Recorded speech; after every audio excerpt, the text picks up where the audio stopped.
Hello friends, આપનું સ્વાગત છે હેતલ્સ કિચનમાં। આજે આપણે બનાવશું દાળ ઢોકળી, જે મારા નણંદની ફરમાઈશ હતી। દાળ બાફવા માટે મેં 1.5 કસા જેટલું પાણી લીધું છે। હવે આપણે પાણીને ગરમ થવા દઈશું અને દાળને સારી રીતે સાફ કરી લઈશું।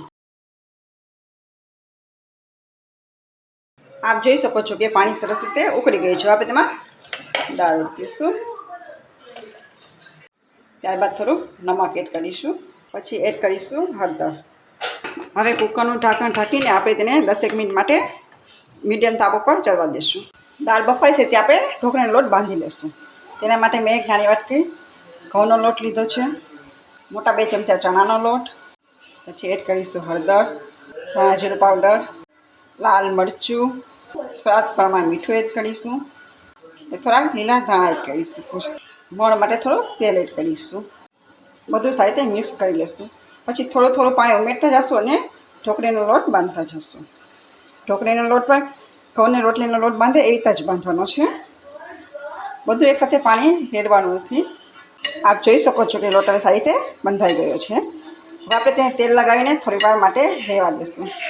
તો આપણે તેલ લગાવીને 5 મિનિટ માટે તેને ઢાંકીને રાખી દઈશું। ત્યાં સુધીમાં આપણે હવે દાળ વઘારવાની તૈયારી કરીએ। દાળ ચડી તેને 15 મિનિટ જેવું થઈ ગયું છે। આપણે દાળ ચેક કરી લઈશું।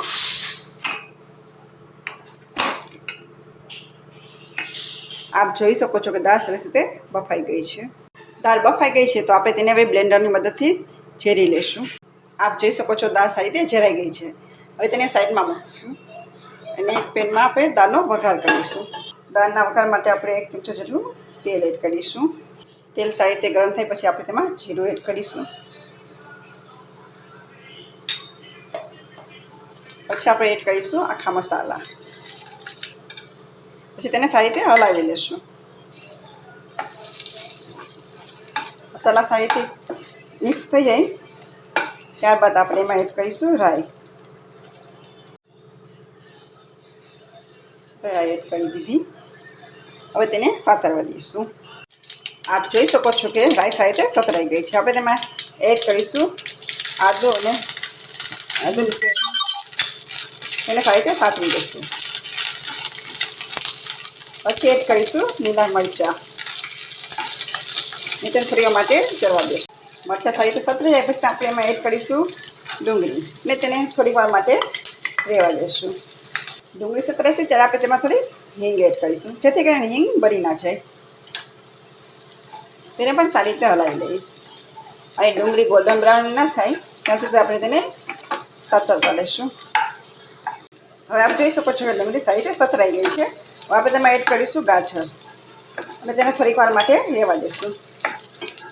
આ બધા મસાલા કરે ત્યારે આપણે ગેસની ફ્લેમ સાવ લો રાખવાની છે, જેથી કરીને ડુંગળીને દાજી ના જાય।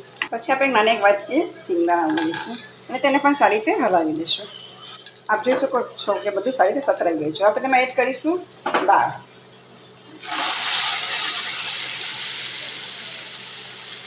તેમાં સારી રીતે હલાવી દઈશું।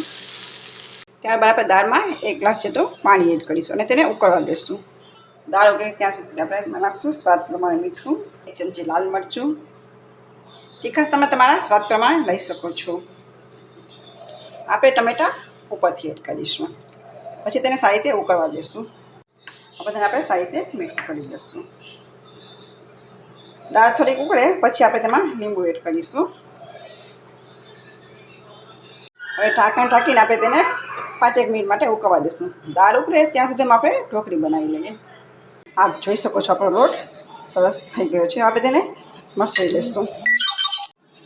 હવે આપણે લોટ લઈને તેનો નાનો લોહો વાળી લઈશું અને તેમાંથી આપણે રોટલી બનાવી લઈશું। રોટલી આપણે મીડિયમ સાઇઝની બનાવવાની છે, તેમાંથી આપણે ઢોકળી પાડી લઈશું। આપ જોઈ શકો છો કે આપણી રોટલી વણાઈ ગઈ છે। રોટલી બહુ જાડી પણ ના વણવી કે ના બહુ પાતળી। હવે તેને આપણે કાપા પાડી લઈશું। ઢોકળીની સાઈઝ તમે જેવડી રાખવી હોય તેવી રાખી શકો છો। કોને કોને દાળ ઢોકળી ભાવે છે તે મને કોમેન્ટમાં જરૂર જણાવજો, અને જો તમે અલગ રીતે ઢોકળી બનાવતા હોય તે પણ મને કહેજો, જેથી કરીને આપણે એને પણ ટ્રાય કરીશું। આપ જોઈ શકો છો કે આપણી ઢોકળી તૈયાર છે। હવે આપણે એક એક કરીને આવી રીતના બધી ઢોકળી બનાવી લઈશું। આપ જોશો કે દાળ સારી રીતે ઉકળી ગઈ છે। હવે તેમાં લીંબુનો રસ એડ કરી દઈશું અને તેને થોડીક વાર ઉકળવા દઈશું. દાળ સારી રીતે ઉકળી ગઈ છે. આપણે તેમાં ઢોકળી એડ કરી દઈશું. ઢોકળીને એક એક કરીને એડ કરવાની છે. એડ કરવાથી તે ચોટતી નથી. પછી તેને આપણે 5 મિનિટ માટે રહેવા દઈશું. તેને હલાવી લઈશું અને પાછું ઢાંકણ ઢાંકીને તેને 5 મિનિટ માટે ચડવા દઈશું.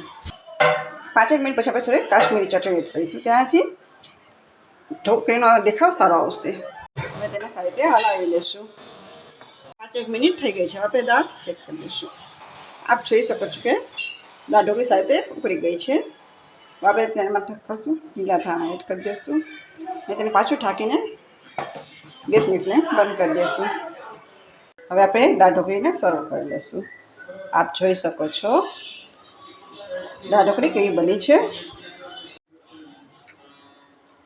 કરીશું લીલા ધાણા. દાળ ઢોકળીને તમે ડુંગળી અને ટમેટા સાથે ખાઈ શકો છો. તેની સાથે તેનો સ્વાદ ખૂબ સરસ આવશે.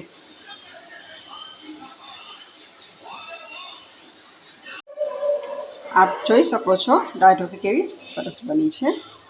જો આપને મારો વિડીયો પસંદ આવ્યો હોય તો લાઈક કરજો, શેર કરજો અને મારી ચેનલને સબસ્ક્રાઈબ કરજો અને બેલ આઇકન દબાવવાનું ના ભૂલતા.